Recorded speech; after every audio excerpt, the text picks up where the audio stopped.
हमारा सवाल रिजर्वेशन मिलना, प्रमोशन मिलना, ईवीएम, संविधान, ये बहुत दूर का सपना है। हमारी स्थिति ये है कि हम अपने आप को जिंदा रख पाएंगे कि नहीं रख पाएंगे। हम अडानी से भी लड़ रहे हैं, हम सरकार से भी लड़ रहे हैं, हम एडमिनिस्ट्रेशन से भी लड़ रहे हैं। एडमिनिस्ट्रेशन ने फर्जी ग्राम सभाएं बनाई और मुर्दा लोगों से बैक डेट में साइन करा करके हाई कोर्ट और सुप्रीम कोर्ट तक लोग लड़ते चले गए और उसके बावजूद भी मुर्दों के साइन से जमीनें जो है पूंजीपतियों को दे दी गई, अडानी अंबानी को दी गई।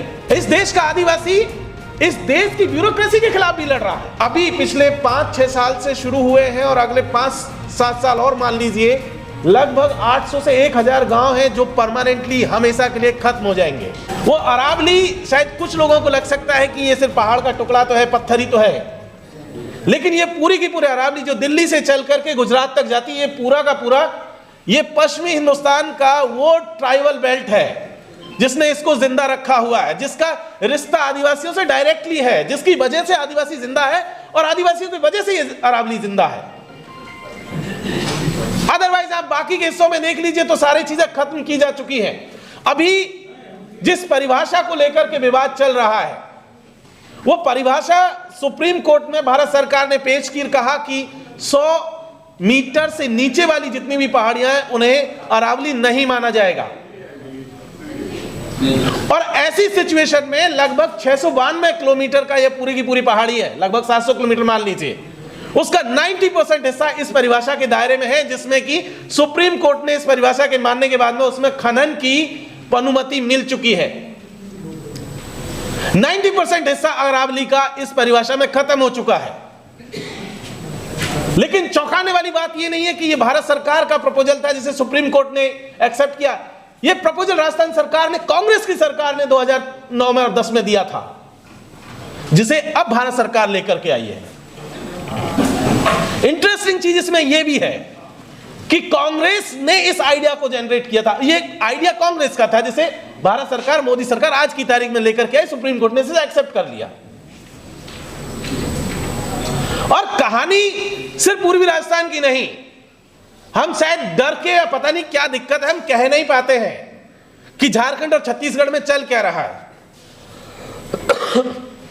1,76,000 हेक्टेयर का जंगल अडानी को दे दिया गया।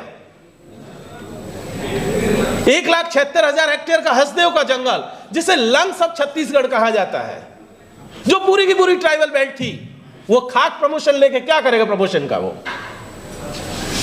क्या ईवीएम बचाएगा? वो अपना घर नहीं बचा पा रहा है। जो आदमी अपना घर नहीं बचा पा रहा है, जो अपनी मुर्गी नहीं बचा पा रहा है, जो अपना पेड़ नहीं बचा पा रहा है, जो अपनी झोपड़ी नहीं बचा पा रहा है, वो क्या नौकरी बचाएगा? और जब हम लोग यहां पर इकट्ठा होते हैं तो अक्सर एसटी, एससी, ओबीसी, माइनॉरिटीज की बात बिल्कुल ठीक है, यूनिटी के तौर पे अच्छी होनी भी चाहिए, लेकिन मैं ये फील करता हूं एज ए आदिवासी कि शायद उसमें हम नहीं बैठ पाते फिर, क्योंकि उसकी चर्चा भी नहीं होती और कोई करना भी नहीं चाहता। जिस यूनिटी की हम लोग नारा लगाते हैं, बोल 85, उसमें वो 7.5% के तो मुद्दे ही नहीं है। जिस 85% की आप बात कर रहे हो, उसमें 7.5% है कहां आपके पास? या 7.5 आदमी नहीं है, उसका मुद्दा नहीं है। और जब आदमी नहीं है, उसका मुद्दा नहीं है, आप कैसे बहुजन यूनिटी बना सकते हैं? नहीं बना पाएंगे। ये हम आपस में एक दूसरे के साथ ख्याल साझा करके ये अपने आप को खुश रख सकते हैं, ये अलग बात है। एक दूसरे को खुश रख सकते हैं, नारे के लिए कहने में बहुत अच्छा लगता है, क्योंकि यहां हम सब अपने ही लोग हैं। यहां तो कम से कम सच्चाई एक्सेप्ट कर ही सकते हैं, कह ही सकते हैं कि हकीकत है क्या, कि क्या सच में उस बहुजन यूनिटी में आदिवासी एग्जिस्ट कर रहा है या सिर्फ ऊपर नारे में है। इसलिए यह बहुत जरूरी है कि अगर सही मायनों में हम बहुजन यूनिटी की बात कर रहे हैं, एसटी एससी एकता की बात कर रहे हैं, जिस पॉलिटिकल बहस की बात कर रहे हैं, जिस रिप्रेजेंटेशन की बात कर रहे हैं, जिस नेताओं की बात कर रहे हैं, हम बात कर रहे थे अभी कि मनुस्मृति आएगा और वो भी आएगा, हमें सत्ता में भी हिस्सेदारी करना है, हमें शासक बनना है। आदिवासी सोच ही नहीं रहा है। आदिवासी को समझ में नहीं आ रहा वो शासक बन के करेगा क्या। राष्ट्रपति आदिवासी, छत्तीसगढ़ का मुख्यमंत्री आदिवासी, और जंगल भी गया तो आदिवासी का बन के करेगा क्या वो? ऐसा थोड़ी कि वो उसके पास है नहीं, लोग तो उसके शासक में है ही। ऐसा भी नहीं है कि ब्यूरोक्रेसी में नहीं है, भले ही ज्यादा नहीं है, थोड़े बहुत तो है, लेकिन वो थोड़े बहुत भी सच में देखा जाएगा तो पता चलेगा वो भी नहीं है। वो भी अपने लोगों के बारे में काम बोल रहे हैं, तो इसीलिए वही बात हो रही कि वो भी वहां नहीं है। और इसीलिए सही मायनों में बात करें तो हमें अपने आप को इंट्रोस्पेक्ट करने की भी जरूरत है कि जिस समाज ने हमें यहां तक पहुंचाया और उन लोगों को वहां तक पहुंचाया, क्या सच में वो समाज के साथ में है भी? तो पता चलेगा कि ज्यादातर नहीं है, सबका ज्यादातर जो खास करके फर्स्ट ग्रेड और सेकंड ग्रेड सर्विस में जो लोग हैं उनकी तो सबकी स्कीम है कि 60 साल जैसे ही पूरे होंगे, रिटायरमेंट का टाइम जैसे आएगा, 65 पूरा होगा, उसके बाद वो तुरंत गांव जाते हैं और पूछना शुरू करते हैं कि समाज सेवा कैसे शुरू की जाए। अब दिक्कत यह है कि पूरा जीवन भर यहां अफसर बनकर रहे, पानी गिलास में लेकर के व्यक्ति आता था, गेट खोलने वाला भी एक व्यक्ति था, अब वहां उससे नमस्कार करने वाला कोई नहीं है, और वो चाहता है कि उसे सरपंच बना दिया जाए।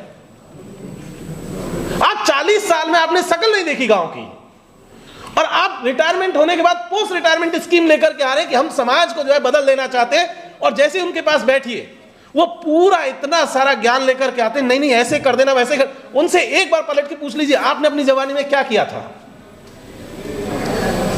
तो वो गायब हो जाते हैं। जवानी में बच्चों की जिम्मेदारी थी, तो तुम्हारे बच्चों की जिम्मेदारी थी, हमारे बच्चे नहीं है। तुम्हें अपने बच्चों की फिक्र थी, हमें अपने बच्चों की फिक्र नहीं होनी चाहिए क्या? तो ऐसा है कि बाबूजी अपना ज्ञान अपने पास रखो, हम अपनी लड़ाई लड़ लेंगे। जब 60 साल हम लड़ लिए, और आप 60 साल गांव में नहीं थे, हम अडानी से भी लड़ रहे हैं, हम सरकार से भी लड़ रहे हैं, हम एडमिनिस्ट्रेशन से भी लड़ रहे हैं।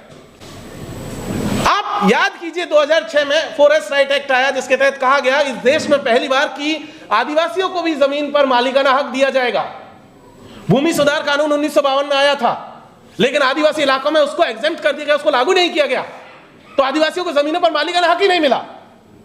2006 में आया, और 2006 से आज 2025 आ गया। 13-14 करोड़ आदिवासी हैं, जिनमें से मात्र 22 लाख लोगों को जमीनों पर पट्टे मिले पूरे देश में। 13-14 करोड़ में से 22 लाख लोगों को पट्टे मिले हैं। 97-98% पॉपुलेशन ऐसी है जो आज की तारीख में जिनके पास जमीनों पर, जिन जमीनों पर वो रह रहे हैं, जिन जमीनों पर खेती करें, इसके पट्टे नहीं है। मेरा पड़ोसी हिस्सा, मेरा एकदम 5-7 किलोमीटर दूर का एक गांव है जो खनन के चलते अब जो है अब उसको विस्थापित किया जा रहा है। पता है मुआवजे की रेट क्या दी गई है? 12,000 रुपया बीघा, बीघे की रेट है 12,000 रुपए, सरकारी रेट राजस्थान सरकार की। अब ले लीजिए 12,000 रुपया बीघे के हिसाब से जितना मुआवजा चाहिए। लोगों के घर बने हुए हैं, मकान दुकान खेती सब है, जिसको रेट चाहिए 12,000 रुपए का रेट है। और घर दुकान मकान का ऐसा है कि आपको अपना घर ले जाना ले जाइए, हमें नहीं चाहिए। सरकार ने क्लियर कट कह दिया है, इसका कोई कॉम्पेंसेशन नहीं है। आप अपना घर दुकान मकान जितना है ले जाइए, हमें नहीं चाहिए। अब आप मकान उठा के ले जाना चाहते हैं तो बना हुआ मकान ले जाइए, या आपको तय करना है कैसे लेके जाएंगे और कहां लेके जाएंगे। इस देश का आदिवासी इस देश की ब्यूरोक्रेसी के खिलाफ भी लड़ रहा है। वो ब्यूरोक्रेसी जिसको जिम्मेदारी थी कि वो संविधान के अनुसार काम करेगी, लेकिन जो कॉन्स्टिट्यूशनल राइट्स थे, संविधान, हमारी जो पार्लियामेंट ने 1996 में कानून पास किया था, पेसा 1996, जिसके तहत कहा गया था कि शेड्यूल्ड एरियाज में उनकी लैंड को प्रोटेक्ट करने के लिए ग्राम सभाओं को कुछ परमिशन दी गई थी, ग्राम सभाओं को कुछ राइट्स दिए गए थे। एडमिनिस्ट्रेशन के लोगों ने क्या किया? एडमिनिस्ट्रेशन ने फर्जी ग्राम सभाएं बनाई और मुर्दा लोगों से बैक डेट में साइन करा करके हाई कोर्ट और सुप्रीम कोर्ट तक लोग लड़ते चले गए, और उसके बावजूद भी मुर्दों के साइन से जमीनें जो है पूंजीपतियों को दे दी गई, अडानी अंबानी को दी गई। और हाई कोर्ट में प्रूव है कि साइन फर्जी है, फर्जी ग्राम सभा बनाई है, जिला अधिकारियों ने बनवाई है, ब्यूरोक्रेसी ने बनवाई है, और उसके बावजूद भी ना तो उन अधिकारियों के खिलाफ काम हुआ, ना जमीनें वापस दी गई। और उल्टा क्या हुआ? नक्सलिज्म का आरोप लगा करके जो है लोगों को जेल में डाल दिया गया। कहने में शायद हम लोगों को झिझक होती है, नक्सलिज्म के नाम पर डरने लगते हैं, अंदर से कपकपी छूटने लगती है कि क्या पता यहां हो सकता है बैठे होंगे 2-4 लोग तो आईबी वाले इधर उधर। कि वो आ जाएंगे पकड़ के अपना नाम लिख करके ले जाएंगे। लेकिन नक्सलिज्म के नाम पे इस देश में 90% आदिवासियों को मार दिया गया। जिनको मारा जा रहा है उसमें 90% आदिवासी है। इस देश की जेलों में बंद, अगर आप रेशियो निकालेंगे जितने परसेंटेज में, अगर सबकी सोशल जो है कैटेगराइजेशन करेंगे तो पता चलेगा कि सबसे ज्यादा इस देश में आदिवासी और मुसलमान जेल में बंद हैं। और मैं एक ऐसा वाकया बताता हूं, मेरे अपने एक बहुत अच्छे अजीज दोस्त का वाकया है कि उसने एक मोबाइल खरीदा। तो गांव में था, उसने अपने दोस्त को पैसे दिए कि भाई जाओ बाजार जा रहे हो, एक मोबाइल मेरे लिए खरीद लाना। दोस्त भी भोला भाला आदमी, उसने मोबाइल खरीदा, बिल अपने नाम पे बनवा लिया और बिल बनवा के ले आया, दे दिया गया।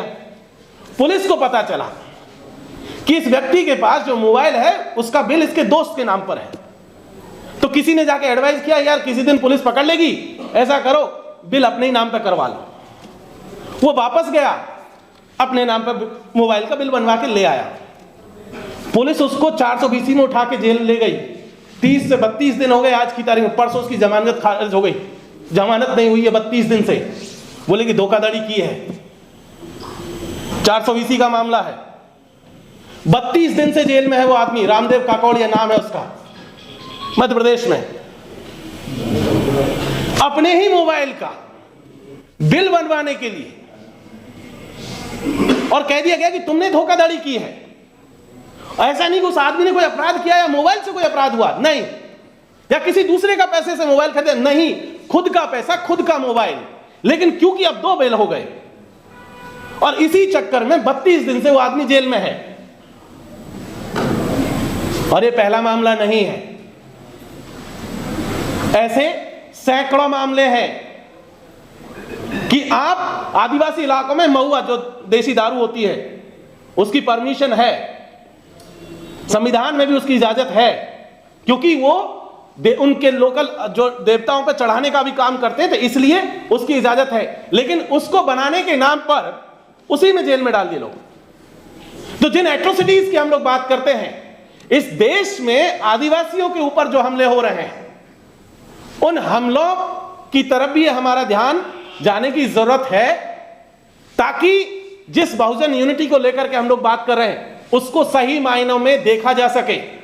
उन कॉन्स्टिट्यूशनल जो प्रोविजंस हैं जो हमारे संविधान से मिले या बाद के दौर में संसद से मिले, जो हक हुकूक हमें मिला, उन सबको फिर से भी एग्जामिन किए जाने की जरूरत है कि क्या सच में सही मायनों में उनका जो है बेनिफिट आदिवासियों को या बाकी लोगों को मिल भी रहा है कि नहीं मिल रहा है। तो साथियों, यही वो बातें थी जिनकी तरफ मैं आपका ध्यान आकर्षित करना चाहता था। आपने मुझे सुना, मौका दिया, बहुत बहुत शुक्रिया। जय भीम, गुल जोहार।